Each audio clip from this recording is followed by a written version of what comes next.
Pernah nggak sih kamu lihat teman yang tiba-tiba pamer untung besar dari saham atau kripto? Rasanya gatal banget pengen ikutan kan? Apalagi kalau di media sosial isinya orang-orang lagi heboh bahas aset tertentu yang katanya bakal to the moon.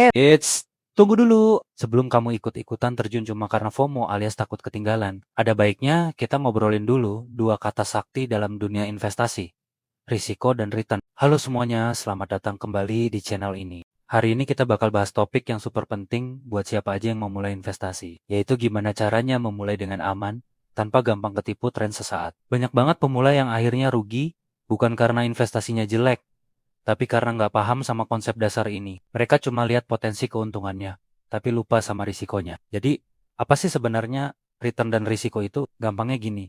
Return itu imbal hasil atau keuntungan yang kita dapat dari investasi. Misalnya kamu beli saham seharga Rp1.000, terus harganya naik jadi 1.200. Nah, keuntungan Rp200 itu adalah return kamu. Sedangkan risiko, itu adalah kemungkinan kita mengalami kerugian atau hasil yang kita dapat nggak sesuai harapan. Bisa jadi saham yang kamu beli tadi, harganya malah turun jadi Rp800. Nah, kerugian Rp200 itu manifestasi dari risiko. Prinsip dasarnya sederhana banget dan harus kamu ingat baik-baik, high risk, high return. Semakin tinggi potensi keuntungannya, biasanya semakin tinggi juga risikonya. Sebaliknya, low risk, low return. Investasi yang risikonya rendah, biasanya potensi keuntungannya juga lebih terbatas. Gak ada yang namanya investasi dengan keuntungan super tinggi tapi risikonya nol. Kalau ada yang nawarin kayak gitu, wah, hati-hati. Itu bisa jadi ciri-ciri investasi bodong. Sekarang, ayo kita bedah beberapa jenis instrumen investasi populer berdasarkan profil risiko dan returnnya, mulai dari yang paling aman sampai yang paling menantang. Pertama, yang paling rendah risikonya. Di sini ada produk seperti deposito dan surat berharga negara atau SBN retail. Deposito itu mirip kayak nabung di bank, tapi bunganya lebih tinggi dan uangnya dikunci dalam jangka waktu tertentu. Risikonya hampir nol, karena dijamin oleh lembaga penjamin simpanan sampai nominal tertentu. Returnnya memang nggak besar, tapi stabil dan pasti. Lalu ada SBN retail seperti ORI atau Sukuk. Ini sama aja kayak kita ngasih utang ke pemerintah, dan pemerintah bakal bayar bunga ke kita secara rutin. Karena yang jamin negara, risikonya juga sangat rendah. Cocok banget buat kamu yang tipe investornya konservatif, yang penting uang aman dan dapat pemasukan pasif. Yang pasti, naik satu tingkat kita masuk ke kategori risiko moderat. Di sini ada reksadana pendapatan tetap dan reksadana campuran. Reksadana itu gampangnya adalah wadah berisi kumpulan dana dari banyak investor yang dikelola oleh seorang profesional bernama manajer investasi. Nah, reksadana pendapatan tetap isinya mayoritas adalah obligasi atau surat utang, baik dari pemerintah maupun perusahaan. Risikonya sedikit lebih tinggi dari deposito, tapi potensi return naya juga lebih menarik. Kalau reksadana campuran, isinya campuran antara obligasi, saham, dan instrumen pasar uang. Karena ada sahamnya, fluktuasinya sedikit lebih terasa, tapi nggak seagresif kalau kita langsung beli saham. Ini pilihan bagus buat kamu yang udah mulai berani ambil sedikit risiko untuk dapat return yang lebih oke, tapi belum siap hadapi gejolak pasar saham sepenuhnya. Sekarang kita masuk ke arena high risk, high return. Siapa lagi kalau bukan saham? Saat kamu beli saham, artinya kamu membeli sebagian kecil kepemilikan dari sebuah perusahaan. Kalau perusahaannya untung besar dan bisnisnya berkembang, harga sahamnya bisa naik berkali-kali lipat. Returnnya bisa sangat tinggi. Tapi, risikonya juga sebanding. Kalau performa perusahaan jelek atau ada sentimen negatif di pasar, harga sahamnya bisa anjlok drastis. Main saham itu butuh riset mendalam, kesabaran dan mental yang kuat. Di tingkat risiko yang lebih tinggi lagi, ada aset kripto. Nah, ini dia yang sering banget jadi tren dan bikin banyak orang FOMO.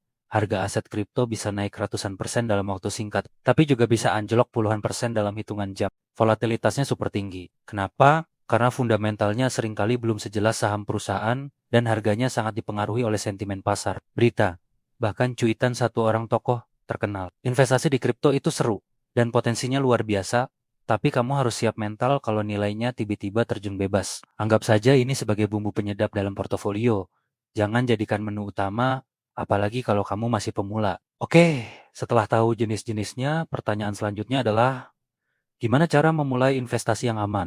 Kuncinya ada pada tiga hal. Kenali diri sendiri, diversifikasi, dan investasi rutin. Pertama, kenali diri sendiri. Ini yang paling fundamental. Kamu harus tahu dulu profil risikomu seperti apa. Apakah kamu tipe konservatif yang nggak bisa tidur kalau lihat portofolio merah? Atau kamu tipe agresif yang justru semangat lihat fluktuasi pasar? Coba tanyakan pada dirimu. Berapa persen dari uangmu yang kamu rela jika nilainya turun dalam jangka pendek? Jawaban dari pertanyaan ini akan menentukan instrumen mana yang paling cocok buatmu. Jangan paksakan diri investasi di saham atau kripto cuma karena teman-temanmu begitu, padahal kamu aslinya nggak tahan risiko. Kedua, diversifikasi. Ini adalah mantra sakti dalam investasi. Jangan taruh semua telurmu dalam satu keranjang. Artinya, jangan alokasikan semua danamu hanya di satu jenis instrumen. Coba sebar ke beberapa instrumen dengan tingkat risiko yang berbeda. Misalnya, sebagian besar dana kamu taruh di SBN atau reksadana pendapatan tetap sebagai pondasi yang aman. Sebagian kecilnya bisa kamu alokasikan ke reksadana saham. Dan mungkin, kalau ada sisa uang dingin yang benar-benar siap hilang, baru deh coba sedikit di aset kripto. Dengan diversifikasi, kalau satu investasimu lagi anjlok, kerugiannya bisa ditutupi oleh keuntungan dari investasi lain yang lagi naik. Portofoliomu jadi lebih seimbang dan nggak terlalu bergejolak. Ketiga, investasi rutin atau dollar cost averaging DCA. Ini adalah strategi paling ampuh untuk melawan godaan timing di market alias nebak-nebak. Kapan harga terendah untuk beli dan harga tertinggi untuk jual? Nyatanya, nggak ada seorang pun yang bisa melakukan itu secara konsisten. Daripada pusing nebak-nebak, lebih baik kamu berkomitmen untuk investasi sejumlah uang yang sama secara rutin. Misalnya, setiap bulan di tanggal gajian, saat harga pasar lagi tinggi, dengan uang yang sama kamu akan dapat unit lebih sedikit. Tapi saat harga pasar lagi anjlok, kamu justru bisa dapat unit lebih banyak. Secara jangka panjang, harga beli rata-ratamu akan jadi lebih optimal. Strategi ini melatih kedisiplinan dan menghilangkan emosi panik atau serakah saat berinvestasi. Kamu tinggal set and forget, biarkan waktu yang bekerja untukmu. Jadi, kesimpulannya apa? Berinvestasi itu bukan soal ikut-ikutan tren. Ini adalah perjalanan personal yang harus disesuaikan dengan tujuan keuangan dan profil risikomu sendiri. Jangan pernah tergiur dengan janji keuntungan instan tanpa memahami risikonya. Lakukan risetmu, pahami apa yang kamu beli. Kalau kamu nggak ngerti cara kerjanya, jangan invest di situ. Mulai dari yang kecil, yang penting konsisten. Lebih baik untung sedikit tapi konsisten daripada untung besar sesaat lalu buntung selamanya. Ingat, investasi itu maraton, bukan sprint. Tujuannya adalah untuk membangun kekayaan secara perlahan tapi pasti untuk masa depanmu. Semoga obrolan kita hari ini bisa membuka wawasan dan membantumu lebih bijak dalam mengambil keputusan investasi. Jangan biarkan FOMO mengendalikan keuanganmu. Ambil kendali, buat rencana, dan mulailah perjalanan investasimu dengan langkah yang mantap dan aman. Terima kasih banyak sudah menonton sampai akhir. Kalau kamu merasa video ini bermanfaat, jangan lupa untuk like, komen, dan share ke teman-temanmu yang mungkin juga butuh pencerahan ini. Dan pastinya, subscribe channel ini biar kita bisa terus belajar bareng seputar keuangan dan investasi. Sampai jumpa di video berikutnya.